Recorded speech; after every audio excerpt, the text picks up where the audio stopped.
Good afternoon and welcome to the CDP webinar, Cyclone Idai, Responding to an International Crisis.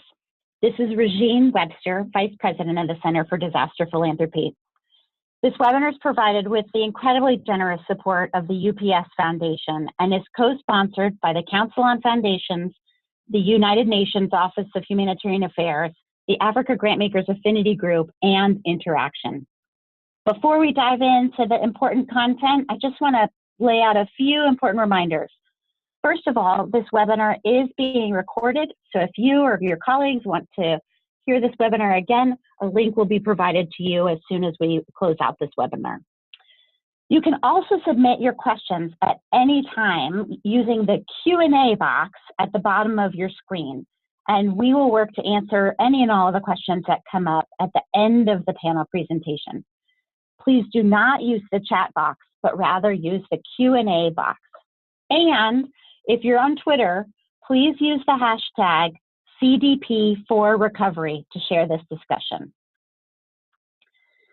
Tropical Cyclone Idai is already considered one of the most, if not the most, damaging cyclones to hit the Southern Hemisphere. The storm actually made 2 landfalls on March 4th and on March 15th. But it's the second landfall that caused significant damage and destruction, especially in Mozambique, Zimbabwe, and Malawi. Among these 3 countries, we know the following. There were 843 people killed. That number is likely higher than that. There were 2,513 people injured, and nearly 3 million people affected. And to make matters even worse, there are currently 1,052 confirmed cholera cases.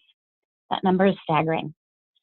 In Mozambique, the city of Barai, with a population of a half a million, over 90% of the community flooded. That's the same percentage of flooding and nearly the same population as New Orleans after Katrina, just to put it all in context and give a visual for all of us. So it's going to take a long time before the full impact of Cyclone Idai is documented and understood. But we at the Center for Disaster Philanthropy wanted to convene this conversation to explore how philanthropy can best respond. We understand that for many of you, responding in an international context is new, so we're going to do our best to provide some information about how to ensure your donation or grant is put to the highest and best use. Now, our friends at Candid, formerly the Foundation Center, have tracked private institutional response to Cyclone Idai. As of earlier this week, there had been very little by way of private investments announced. ExxonMobil committed $300,000. A South African company also made a pledge, and that was really about it. On Tuesday, the UPS Foundation, our funder for this webinar and a longtime partner of CDP, they announced their commitment to help bring critical supplies and food to those affected by Cyclone Idai. UPS and the UPS Foundation continue to engage in close collaboration with the UN Logistics Cluster and relief organizations, including the World Food Program, UNICEF, UNHCR, CARE, and MedShare. Their multimodal relief strategy includes coordination with several United Nations partners to bring in ready-to-eat meals, some amphibious transportation vehicles, core relief items, including tarps, buckets, solar lamps, sleeping mats, mosquito nets, etc. So you can understand how these very early on relief goods are just coming into country. We know that this disaster is going to need support from international philanthropy. And to update us on relief work and future recovery work in the affected areas and what funders can do to help, we have with us today the following 4 speakers. Wafaa Saeed is the Deputy Director at the Operations and Advocacy Division of the United Nations Office for the Coordination of Humanitarian Affairs, lovingly referred to as UNOCHA. Her work covers Eastern and Southern Africa, and Wafaa joined OCHA New York in July of 2015 after more than 15 years of humanitarian field experience in complex settings. Patty McElreavy is the Vice President of the Humanitarian Policy and Practice Team at Interaction, an alliance of US-based relief and development organizations. She leads Interaction's efforts to assist the humanitarian community, including Interaction members, UN agencies, and the Red Cross, Red Crescent movement to address the needs of vulnerable people. She also happens to serve on the Center for Disaster Philanthropy's Advisory Council. Niamani Mutima is the Executive Director of the Africa Grantmakers Affinity Group. She joined AGAG in 2001 and has guided its evolution from an idea to what it is now, which is this really vibrant network, in partnership with a steering committee, her members, and other colleagues and friends working at that intersection of philanthropy in Africa. Brennan Banks is the director of the Center for Disaster Philanthropy's Disaster Recovery Funds. In his role, he manages all aspects of CDP's grant making and grants management. He started his career in the international humanitarian field in 2002 as a refugee caseworker in Eastern Africa. And after joining the Red Cross in the United States, he returned to Africa in 2009 as the Regional Disaster Operations Manager for Eastern Africa, managing the planning, coordination, and implementation of disaster response operations in 14 countries. So as you can see, the four individuals that are going to be our panelists today represent just an incredibly rich and highly experienced cross-sector of both grant makers, thinkers, and experts in humanitarian assistance across Africa, along with their roles here in the United States.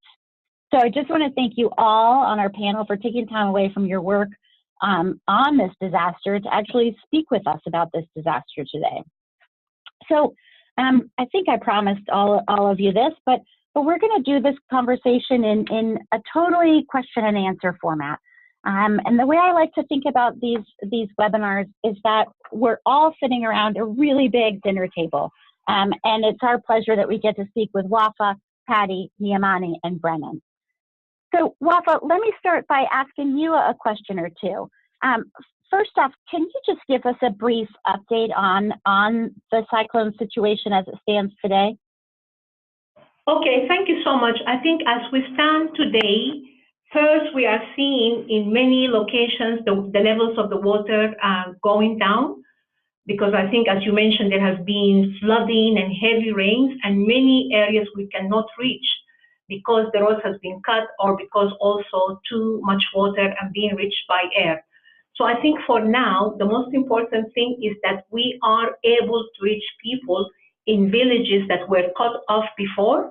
And I think also we have in large centers like Beira, you mentioned Beira, we have a large number of people, around 130,000, who are in what we call them accommodation centers. So that's where the response is being by the different partners. There are many partners on the ground. I think in Mozambique by itself, there are more than 800 partners from different agencies. But if I want to talk about the people, in the accommodation center, you have the people living in very crowded situation. There is a very small number of toilets, so they have to share, they have to wait, which becomes also very difficult for women and for girls. And we are seeing also, because of the stagnant water and the very limited number of toilets, we're seeing also, we already have a cholera outbreak.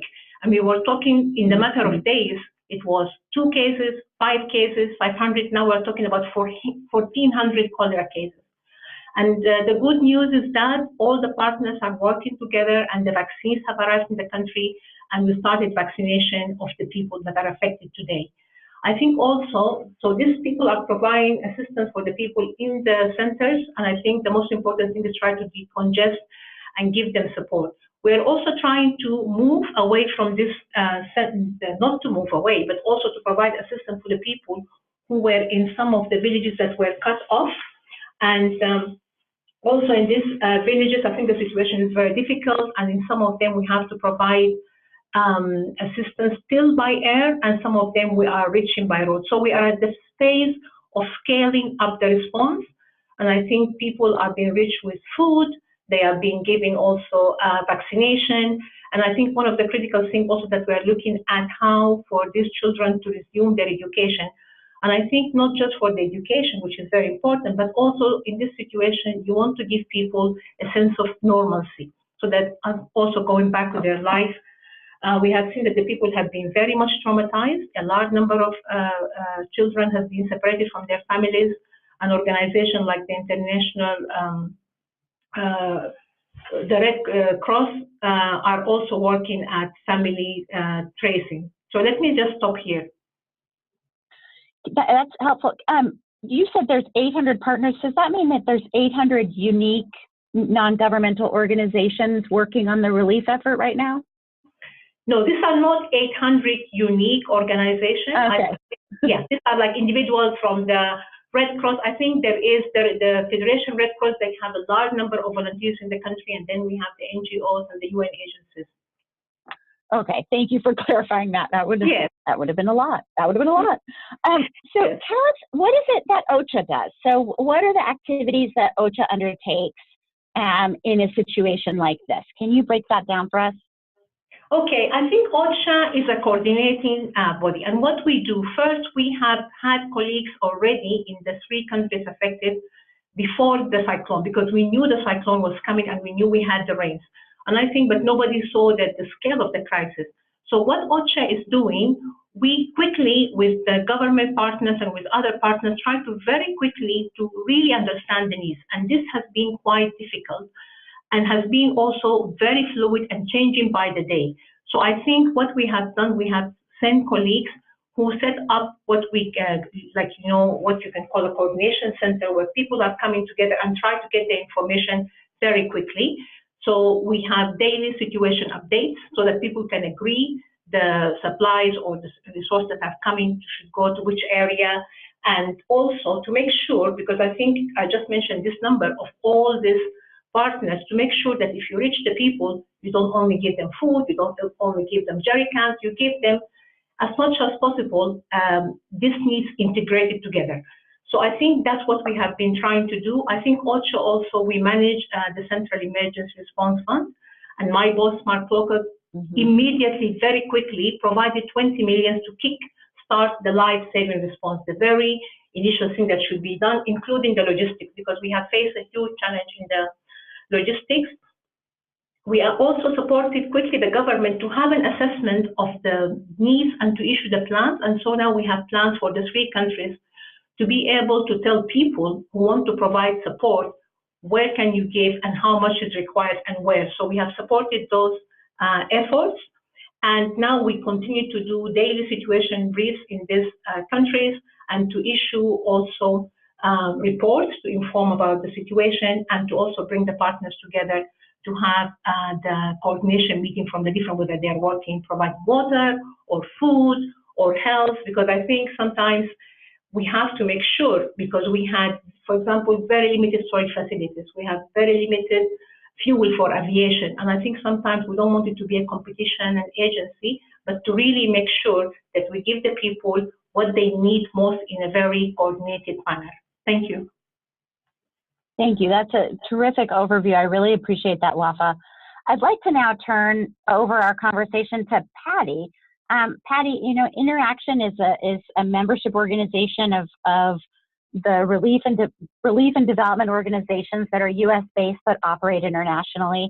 I'm curious, what are you hearing from your member organizations that are responding to the cyclone? Yeah, thank you, Regine. I mean, I definitely, you know, a lot of what Wafaa had said is you know, partly, you know, what we're hearing as well. I'll just maybe get a little bit more into the programming side. I think the programming and approach, it varies slightly depending on which organization, which country the organization is operating in. So that's one thing to remember is this, while we're talking about it as Cyclone Idai, it is 3 countries that are impacted, 3 countries that have different ways that impact is going to play out within for those populations. And we need to keep the specificities and needs of those countries as well as the responses in each country very much tied to those individual countries and what's happening. And at these early days, there's a lot of similarities, but I think as the weeks and months go by, we are going to see some differences in how we move forward on the response. Several Interaction members, of course, had a presence in country before the crisis, have pre-existing relationships with communities as well as with the government, and they were doing development work. And right now they're transitioning to an emergency program approach. They're bringing in the different staff they may require. They're definitely, you know, responding to the calls from the governments and the people in the areas for additional assistance to be be given. One of the grave concerns that we have at the moment, though, and it's no surprise for anyone you mentioned Katrina, the complexities of the logistical needs. You know, getting moving on roads that are destroyed or bridges that don't exist anymore, getting to these populations, and also getting the assistance into the areas where we need. And this is very much seen by Interaction members as going beyond, the call for logistical support right now is going beyond the normal humanitarian resources. We are going to need private and military sector support to kind of come in and help us. It is beginning to arrive, but it is going to be a need for some time as we build up and recover in terms of the ability to actually support the size and scale of a response that is going to be required. And I think we sometimes forget that there's a backbone that's required. It's not simply a matter of, you know, we go down to the local Home Depot and drive some items back. We need to bring these items in from other countries into areas which are very devastated and may, you know, we require a lot of support that is not part of our norm in having on standby, and so we will need requirements. Additionally, regarding the current needs, you know, the majority of the search and rescue phase has passed, and support to people in the accommodation centers has become an important part of the response, as Wafaa said. I mean, several sites that are being used to house the displaced people are schools, which of course, one, don't have the conditions they need to accommodate people for a long stay, but also keep children out of schools. So it's a bit of a double, you know, edged complexity in terms of how we're working. Obviously, members are reporting the priority needs that you would expect to be finding in this crisis: food needs, health, protection, sanitation, child-friendly spaces. But I want to just unpack two of those a little bit so people understand, because those words, what does that mean? So for example, protection activities that need to be put in place. It's basically, how do we get a long-term view of ensuring the safety and dignity of the population? How do we allow them to, you know, move ahead in what's required? And some of the things that organizations will do on the ground is look for ways to prevent gender-based violence, increase the access to female sanitary kits, psychosocial support, family reunification. These are some of the ways that organizations on the ground will be working with the affected people to do what we call protection work. Additionally, health and WASH are a big priority. There's a high risk of waterborne disease. We've already talked about the numbers for cholera, but of course it's watery diarrhea, malaria. Standing water is always dangerous. And then of course, access to clean water, access to appropriate sanitation, and the need to reestablish healthcare services to prevent outbreaks, to prevent further, you know, the communicable diseases, but also, you know, measles, but malnutrition as well. These are all things which NGOs or non-governmental organizations that are working in these responses are currently doing, and working in coordination with the United Nations and other actors to try and figure out how do we get into these areas, how do we work with these populations, and how do we focus on the most primary needs right now. And Patty, how does the cholera outbreak complicate all of the complexities that you just laid out? Well, I think when you have a cholera outbreak, I mean, obviously there's going to be organizations who will focus very heavily on that. Initially, that will be their primary goal, but it creates the conditions in which the populations are living, the overcrowding, the lack of access to clean water, the lack of access to sanitation facilities, all create, you know, for lack of a better term, like a hotbed of potential risk for people. So even if you have, you know, the best conditions in terms of treatments, there is just so much overlapping of the population. The risks are just really great. I know that they're looking at doing some preventive measures at the moment, but there is a heavy need for us to start exploring how do we decrowd, sorry, I'm at a loss for word, but create more space for people so that they aren't so on top of each other, while at the same time giving them access to clean water, sanitation facilities, and the food and services they require. So it complicates because it draws a lot of attention. It's where a lot of the focus will then go. But as with any response, even if you look at the Ebola response in DRC right now, treatment is only one part of it. What we need to do is stop the cause of what's creating the crisis. Otherwise, it will continue to spread. And so that's a big part of it, is working in collaboration, in coordination to all of us having a role that we play in ensuring that we can stop the spread and also, prevent it from going further. And now interaction, again, as a member organization, there are organizations that are members of yours that had pre-existing presence on the ground in all 3 of the countries. And that's something that philanthropy certainly looks toward as a positive, as something to be celebrated. And so I'm just curious, how many of the organizations that were your members were there on the ground in advance of the cyclone? And then obviously for needs like Colorado, we know that new actors come on, into the theater. And then how many of those organizations do you think will be able to stay for a quote unquote long-term recovery support? That's a hard question. I'm not entirely certain of how many we've had present in advance. We've had a couple of meetings here. We've had about 10 organizations come, of which 8 have said that they were already present in one or all of the countries. But I don't by any means think that that is necessarily the full picture, because as with these natural disasters, often what happens is the emergency teams are deployed, and the support that interaction plays is often very much a policy side in terms of liaising with the U.S. government and coordinating on advocacy messaging. And that in a natural disaster, that's not always clear in the early days. So there's less of a pull to interaction to support them in that same way as you would have in a complex emergency. So I would not in any way say that those statistics were verified and representative of our members. I think that there are, even looking at the list of names my colleagues gave me, I know of a few that are not on that list that I know were there before the crisis. So I do know that we don't have the full picture yet. In terms of staying there long term, I think those organizations that are what we call multi-mandated, that work in both humanitarian and development, especially those that were there before, will continue to work long past this crisis with the government on trying to to the sustainable development goals for that country in the way that they had been before, to try and help lift these countries out of poverty and to move ahead. The challenge will be, as I'm sure you're aware, I mean, there's a couple of factors that we are very conscious of on the ground in the country. So for example, one thing is that the cyclone hit the areas that produce half of the cereal output for those countries.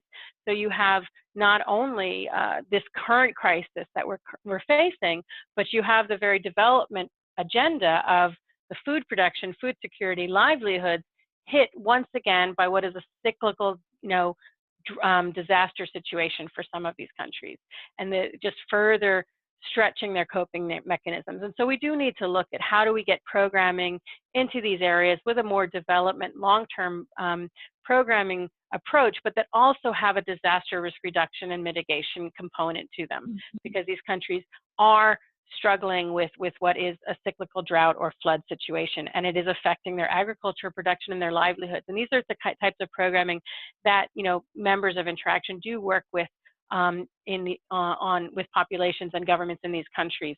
Additionally, just another factor to keep in mind as we look at the long-term aspects of this and what some of our members are thinking about is that there are upcoming elections in both Malawi and Mozambique, and there are discussions related to, is there a risk of political dynamics being played out in these countries, and how do we ensure that there is no politicization of aid, in the sense of that that the government or the various opposition groups don't try and use assistance as a way to bring out the vote, and that they don't use the humanitarian actors in any way to help them to do that. And so this is another thing we're very conscious of, is how do we maintain the principles of neutrality and needs-based assistance in our work. And so that's we are trying to take all that framing into view and perspective as we're working with these populations to help them at this time of crisis. Oh, thank you for that. That makes so much sense, and to me, it just paints and points to the long road ahead. It is.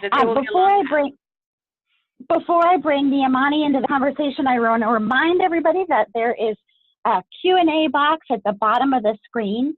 So if you have questions for Patty or Wafaa or Brennan or Niamani, please go ahead and type those in. In about 10 to 15 minutes, we'll turn away from me asking the questions to you all asking the questions. So Niamani, you know, when an international disaster hits, we very often hear about the large international non-governmental organizations, or some people even lovingly refer to them as the bingos, that are responding, but we just don't hear as much about grassroots organizations. Can you tell us why it's important for funders to support local organizations in the affected communities?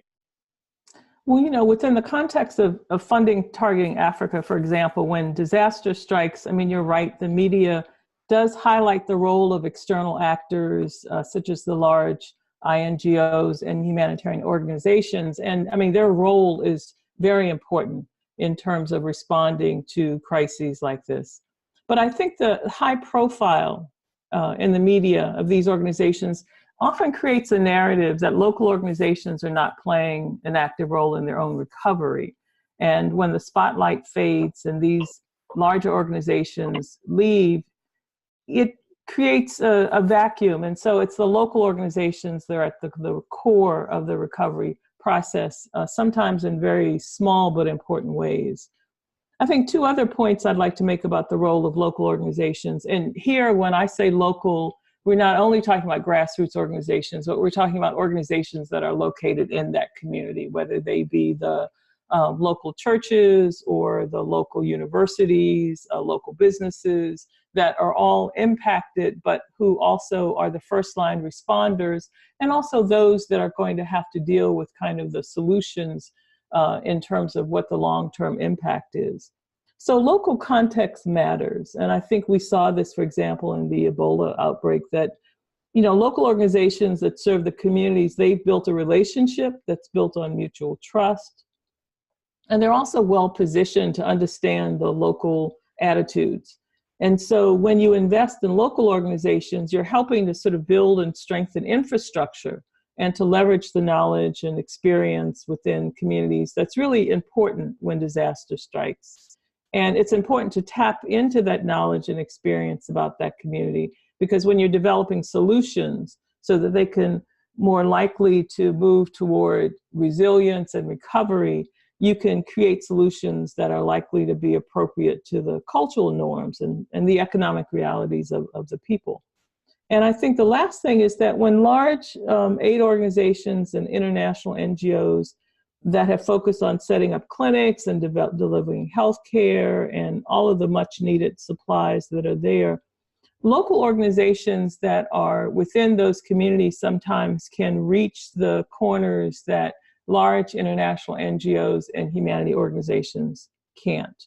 And in many cases, when we're talking about funding local groups, we're often talking about funding women's organizations, because women's organizations in a crisis, they not only become the frontline responders, but they also become the long-term caregivers. So I think it's important in the ecosystem of response to underscore both, you know, large international organizations that can respond to scale and to the scale of the disaster, but also for local organizations that are both victims and also part of the resilience in terms of the response. Niamani, it leads really perfectly into my next question, which is about the long view. And how do you talk to your members or funders in general about taking the long view when responding to disasters like this? Well, so, you know, we very much talk about the ecosystem, right? The ecosystem of funding that says that, you know, there are niches for large funders, for local organizations, and the ecosystem of just how people live. So when we talk about taking a long-term view, the long-term view is also being ready to assist after sort of the dust has settled, sometimes a year or so later, when local organizations are dealing with the impact of the disaster on their community. So that may mean a shift in terms of living patterns and where people live. It may mean a shift in terms of employment, because you may have had, you know, sources of employment that have been destroyed that are not rebuilt. So funders, when they continue to work in those communities, or for new funders who are coming into communities post disasters to have an understanding of how the particular disaster and the history of that community has shaped where that community is.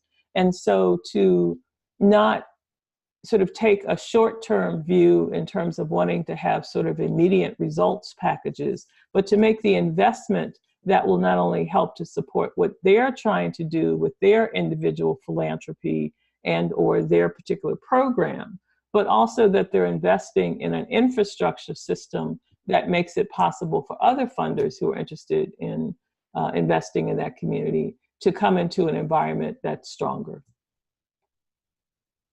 That's really helpful. Thank you, Niamani. Brennan, in thinking about your previous work, both at the front line in a humanitarian response situation, as well as a funder, what would you recommend funders be doing right now to address both the immediate needs of this cyclone and then also planning for the future? Great. Thank you for the question, and good morning, good afternoon, good evening to everyone. I think my advice for funders that are looking at the situation right now and trying to determine how best to support the immediate needs of the disaster, the most important thing that they should be doing right now is learning as much as possible. And I think it's a mistake that many of us make sometimes. But it's important that they are looking at and speaking with their key philanthropic partners, reaching out to their NGO partners and other stakeholders in the humanitarian response space. I would recommend and encourage them not to assume that every response to such an event will be the same. And I think Mozambique is a great example of this. As many of us know, the baseline in Mozambique will be very different from what most people are used to. And therefore, coping mechanisms are going to be limited within the affected population. Some other items to be looking at or to consider are logistics in Mozambique, which are notoriously difficult and expensive. Again, as many of our colleagues from Southern Africa will attest to, looking at Mozambique specifically, it is an island of Portuguese and surrounded by Anglophone Africa, and some of the language challenges that both humanitarian responders, some of the other organizations looking at recovery efforts, will have to overcome.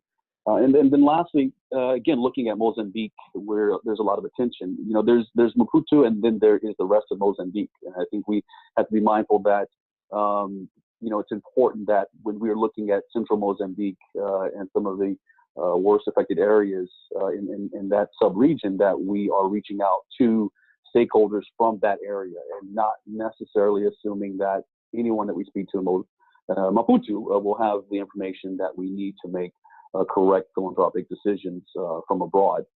With that said, I think, Patty did a great job at covering some of the current priority areas for the emergency response that require external attention and support. I would only highlight and sort of echo, for me, there's four critical areas that I would recommend funders look at. And those areas are emergency shelter. Again, as Wafaa mentioned earlier, we still have many people sheltering in displacement centers, while others are still cut off by the flood waters and remain in hazardous conditions. So it's important that we ensure that there is stable, secure emergency shelter for those that have been displaced right now and in the near future. Two, again, just echoing the comments already made, water, sanitation, and hygiene is going to be very, very, very important due to the ongoing cholera outbreak and the need to contain it. Thirdly, again, mentioned earlier, health services. The reality is that women are still giving birth. People are still sick. People still need access to life-saving medicine and prescriptions. So we need to restore health systems and services as quickly as possible. And then lastly, logistics. Again, as I mentioned earlier, logistics is always a challenge for many of our humanitarian partners in Mozambique, whether it's blue skies or gray skies. The infrastructure there is some of the weakest in the region. And now you put cyclone on top of that, and you put flood waters that still have not receded from areas. This will require a very robust air bridge to move people and stuff to the affected areas and throughout Mozambique and the region.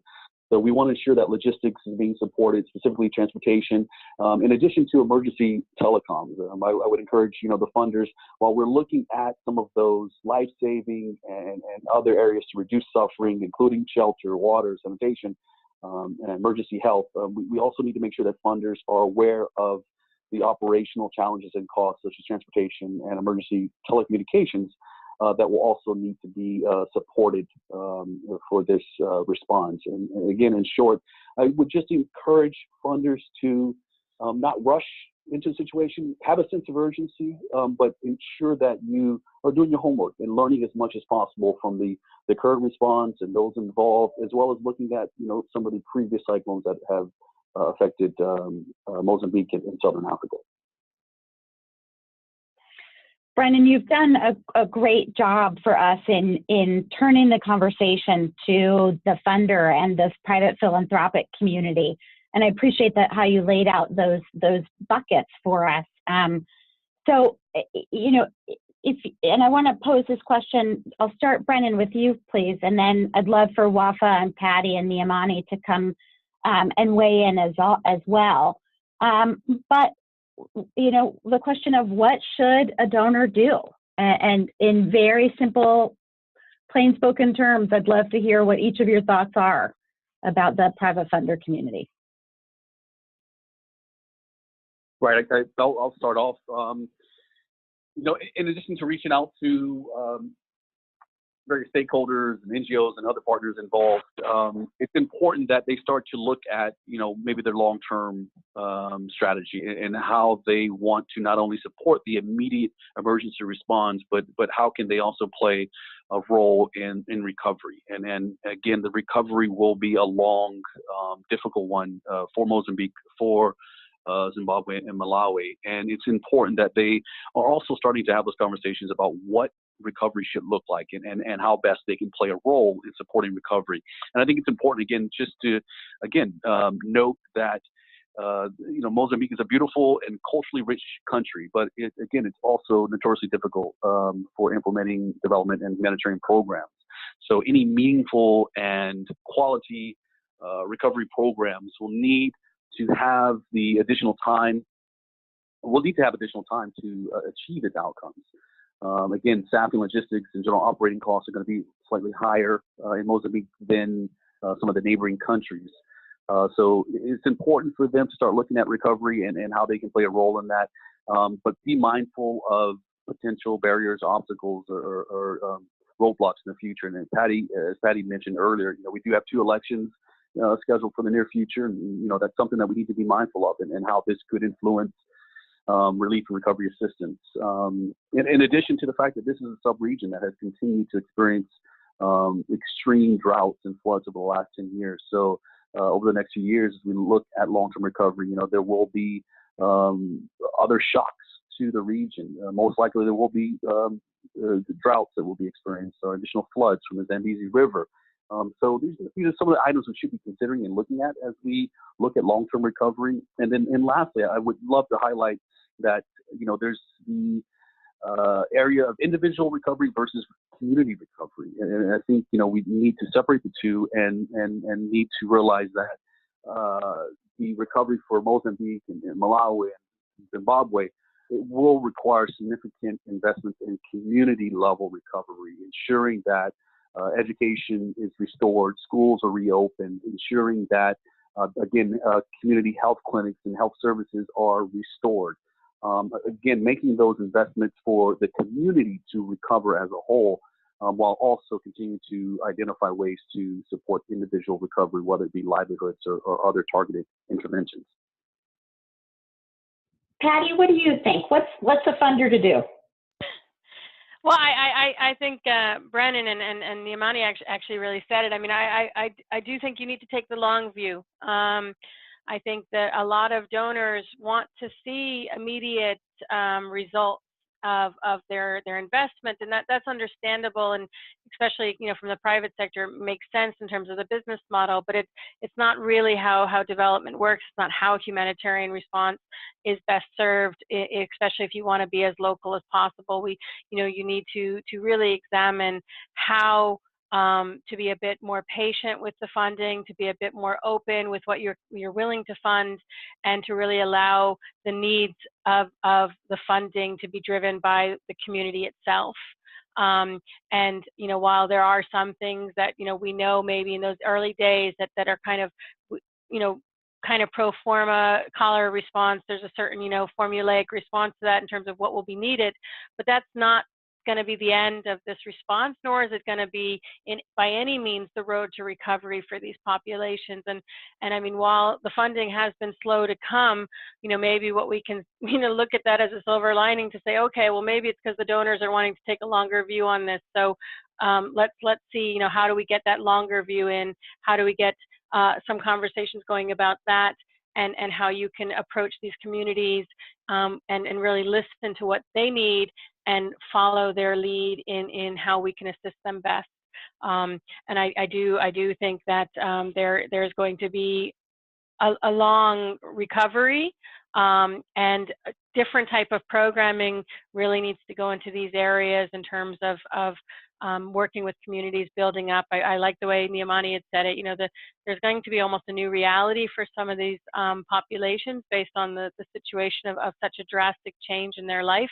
And I think that the funders should be willing to explore with the community-based organizations, with the national organizations, and with the international NGOs, what that might look like, and how to be innovative and creative in working with the populations, and taking a long view, not 6 months funding, but 2 years, something like that. Thanks, Patty. Wafaa or Niamani, do you have anything to add to the what should a funder do question? I think Wafaa, please go ahead. No, go ahead, Wafaa. Thank you. I think I would say we have these plans, and the response plans, what's called a flash appeal, and they are for 3 months. And altogether, they have asked for 394 million. And I think for Mozambique now, we have recorded, UNOCHA keeps a system called financial tracking system. So I would also encourage anybody who would give any kind of support to the response plan, whether in cash or whether also in kind, to record it in the system, because this way we can keep record of the response. But I would ask for generous and urgent contribution to the plans, because as I mentioned, as discussed with, we have this cholera that is increasing by the day. And also now for some of these communities, I think Patty mentioned that they have lost their harvest, but now we have a window of opportunity for 3 to 4 weeks maximum. They have a short harvest where if they get seeds and tools, they can also get some kind of food. I would also say whatever cash or support is being provided, it has to be coordinated.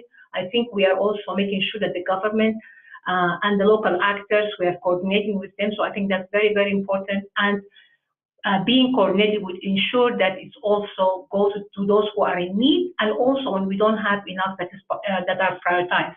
So I would also ask for generous and urgent support for the appeal, for the activities that are very critical. But I think the colleagues like Patty and Brennan all mentioned the longer term needs, which are also as important. And I think because we will continue to see this kind of disaster, they will not go away. We cannot link them to climate change directly, but I think they are consistent with what we are seeing, the concerns about global warming. So I think longer term support and better preparedness for such kind of cyclones and weather events is also very important. Thank you. And Niamani, if I can tag a sort of second question onto the first question, would you be willing to bring into the conversation how equity and localization plays a role in what funders can do to be most effective in their disaster giving? Well, so I think for us, a lot of it has to also do with wanting to make sure that funders who want to help, that there's a mechanism for them to help, right? So one of the things that we try to do is for those funders who are already funding in disaster relief or in humanitarian efforts, of course, they have their own mechanisms in terms of their response to it. But one of the things we try to do is for foundations who, for example, want to do a sort of one-off grant, or they want to channel some resources and they don't work in that area, they don't do humanitarian relief, but they'd like to be able to funnel it, for example, to a local organization. Then one of the things that we do is we do some matchmaking in terms of identifying funders who are either working in those areas and have grantees or relationships with organizations on the ground where small amounts of money, relatively small, can be focused and it can sort of get to the local community. So that's one.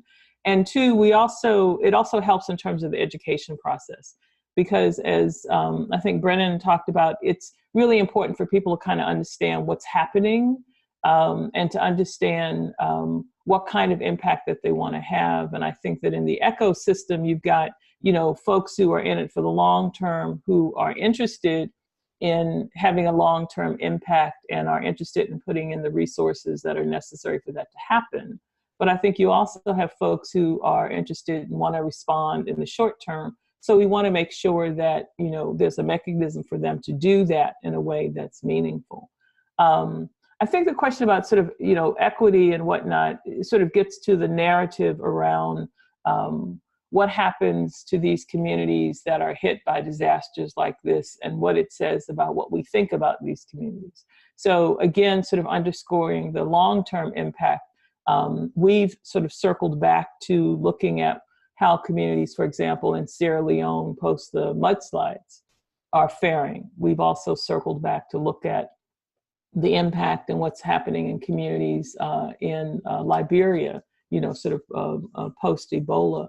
So I think the real difficult part is that most private funders, particularly US funders, if they don't fund humanitarian relief, are not really going to be, they're really not going to look at it for the long term. So I think that the real challenge is getting people to understand that if you want to make a difference, here's a mechanism for you to do that. That's one. The other thing I wanted to point out is that, Strive Masiwa, who works with EcoNet and has the Higher Life Foundation, it's a Zimbabwean, he's Zimbabwean, his wife's Zimbabwean, the foundation is in Zimbabwe. He's also been very instrumental in putting out a call to get private funders to join with Higher Life and Delta Philanthropies, which is the UK arm of his foundation, to direct resources. So I think there's also a sort of an African philanthropy community of private foundations that are also responding. And so one of the things that we're doing is trying to also make those connections so that resources can go, combined resources can be leveraged, but to also keep the highlight on the fact that, as the other speakers have said, these communities, their lives have changed probably forever. And so it is a new reality. And what does that mean in terms of going forward? Yeah, that it is a new reality. I mean, that's exactly right. I don't know if you guys have seen on our chat wall, but Ava Kolodner has weighed in and given Niamani special thanks for raising the question and success story of getting resources to women-led organizations. And she just said to make sure we highlighted the Africa Women's Development Fund, the Urgent Action Fund, Africa, and the Global Fund for Women. So definitely anybody on this call can, add them to your list of organizations to look up and research further. Brennan, I want to turn to you. Can you tell us what's CDP going to be doing? Are you /CDP planning on making grants in an international context? And what factors do you take into consideration? Yeah, thank you for the question. Well, the team here at CDP continues to watch the situation in Southern Africa as we continue to watch some of the other key humanitarian emergencies across the globe. I probably want to spend more time talking about or addressing the second part of your question, which is sort of, what are things that we're going to be looking at, or what are some of the key factors that we take into consideration as we look at grant making. And a lot of it goes back to what, I've previously stated earlier in this webinar. In addition to that, we really want to stress the importance of identifying organizations that have a pre-disaster relationship with the affected areas. And again, we want to ensure that we are prioritizing and investing in local organizations, whether it be Mozambican, regional organizations or continental organizations in Africa, but ensuring that we are prioritizing and investing in some of the organizations that might traditionally be overlooked by donors. But these organizations, again, are in a better position quite often because of their pre-disaster knowledge, partnerships, and relationships in some of the affected areas. And at the end of the day, we want to ensure that our grants are going to the right orgs, again, that have that in-country programming experience, that's familiar with operating in Mozambique or Malawi or Zimbabwe. And in addition to having that programming experience, we want to review their in-country relationships and partnerships, view their history of working with national and local government, in-country NGOs, other in-country disaster management stakeholders. We want to see that these organizations have the relationships and partnerships in place for successful humanitarian programs to be implemented. And then lastly, we want to ensure that these organizations have a proven track record in the specific sector that they are proposing to operating in, whether that's WASH or shelter, psychosocial support, or health. But we want to ensure that we're funding the right organizations that have the correct track record that demonstrates that they are a leader within their sector, within their space, and ensure that they have the resources that they need to conduct quality, effective, and efficient humanitarian response and recovery programs. And really for us, our focus is long-term recovery, middle to long-term recovery, really looking at how best to support these individuals and these communities affected by disasters in the middle and long term, and ensure that they're getting the attention, the support, and the resources they need to implement recovery programs. All right, Brennan, last question is going to go to you, and I'm going to ask you to answer it, and you're going to laugh at me, in 3 sentences or less. Why has there been such a slow response to the philanthropic community to this disaster? Excuse me, by the philanthropic community to this disaster? Well, we have to be honest. 3 sentences. Let me try to be brief. 3 sentences. One, the reality is, unfortunately, quite often some of our significant emergencies in Africa just do not get the attention and support they need from the international community. Second, again, this is in Mozambique. Mozambique has sort of a unique place in Southern Africa and isn't fully integrated into the region. Again, that's debatable, but looking at the language and cultural differences, it's just not fully integrated into the region, so it's not going to be able to capitalize in its support from its neighbors. And again, going back to language, the information coming out quite often isn't in English or in a more widely spoken language. These sound like very simple things to overcome, but the reality is these are some of the challenges that we're all facing, and some of the challenges as to why the international community isn't responding to Mozambique in a manner that's sufficient to the needs.